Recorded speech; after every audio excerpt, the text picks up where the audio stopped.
I've had a little incident with some contaminated fuel. So we're making an unplanned video on changing the fuel filter and bleeding the fuel system on a Ford 1700 tractor.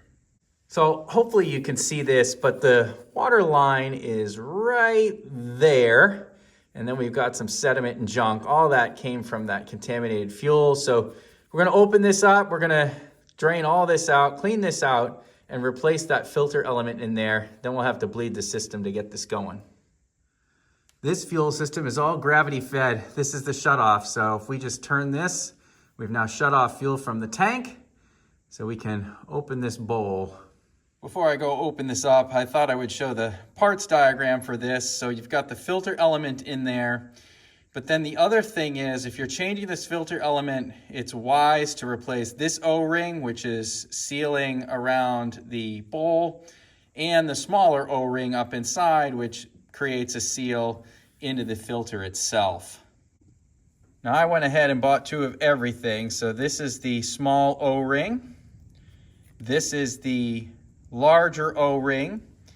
And then here is the filter itself, paper element. And I got two of these too, because I'm suspecting that this might clog itself right back up again. All right, now this is not hard to undo. We can do it by hand. So you just spin this ring and that loosens up.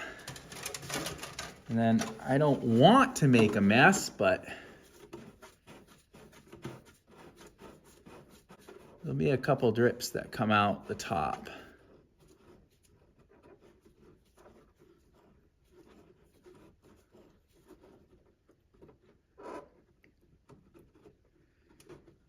All right.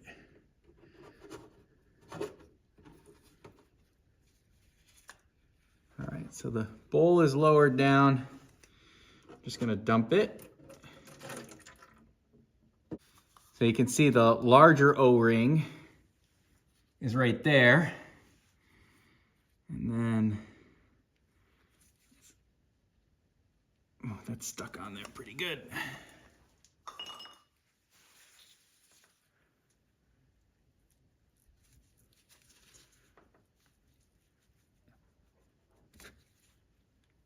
Okay. So right up in there, that black that you see, that's that other small O-ring. To get at this little O-ring, I just have a little screwdriver here. Let's see if I can. You just got to get it out of the little groove that it's in.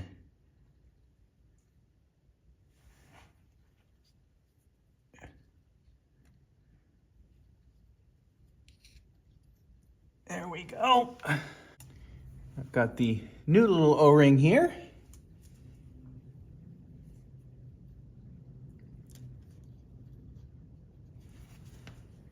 All right, now I cleaned this cup thoroughly by flushing it with diesel fuel. The large O-ring goes right there around the top. And then our new fuel filter element drops down inside. And just for reference, only one end of this fuel filter is open. The top is open, the bottom is closed. So that goes in there just like that. And when we attach this to the threaded part of the housing, this will push up onto that O-ring that I just installed. So now we just bring this over. We get this set here and we're gonna get the filter lined up. Actually, I might pull this and try and get it started myself. There we go. So then we just get this to line up. And we carefully thread it on.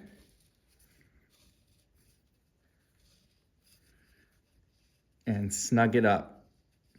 And this is only ever hand tightened. So that's in there. Now we're ready to turn the fuel back on and then bleed the system. Now when I get up here and turn this fuel back on, what you'll notice is nothing came through into here. Until I open the bleeder screws, the fuel system will not recharge with fuel. This tractor has 3 bleeder screws. You have this one and this one here right by the filter. And then that one right there at my fingertip is the 3rd one. And if you can't get it to run by bleeding through these 3, you can also crack the injectors and crank it over to bleed it out up there. There's no 2 ways about it. This process can be a little bit messy, but essentially all you need is a flathead screwdriver, and we'll crack this open. And you can't see it, but that chamber is filling up. And pretty soon, fuel is going to start weeping out up here. There it goes. We're just going to let this trickle a bit.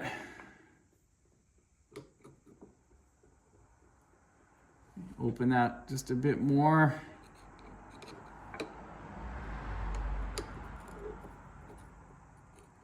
There we go. So we got a nice stream coming out here. So then we'll close this back up. The loader is in the way. I have it down on the ground right now. It's easier if you do this with the loader up, because then this hydraulic cylinder gets out of the way. But I'm inside, so I can't really raise it all the way up.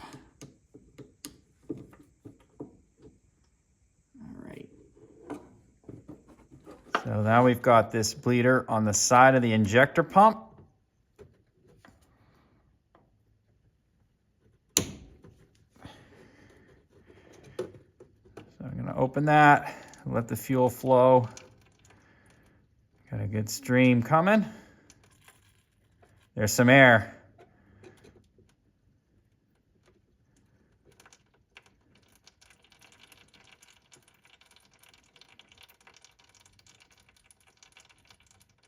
All right, there we go.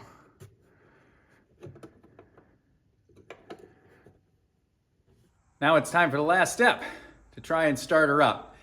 It might not stay running, in which case I'll try and start it again. Sometimes it takes a couple of times of that to where it fully has no more air through it.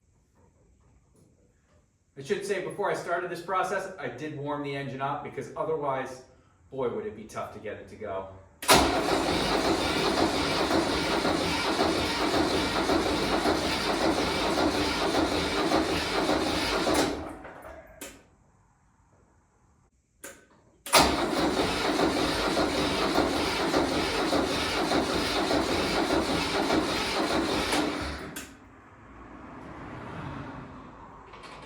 Still in there, I guess.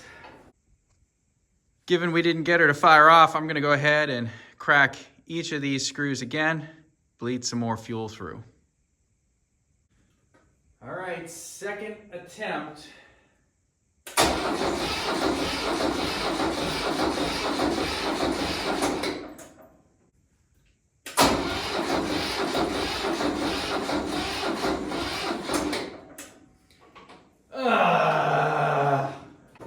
some jumper power on here now to help that battery.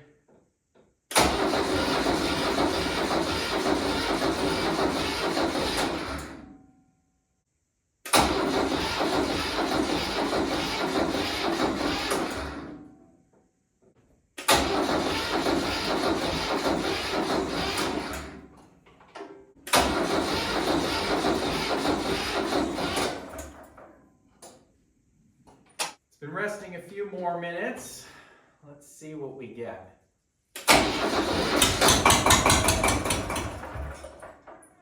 That's the right direction.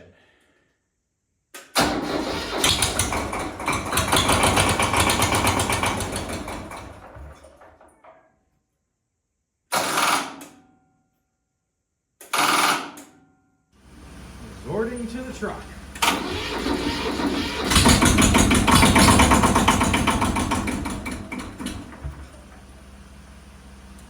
Almost.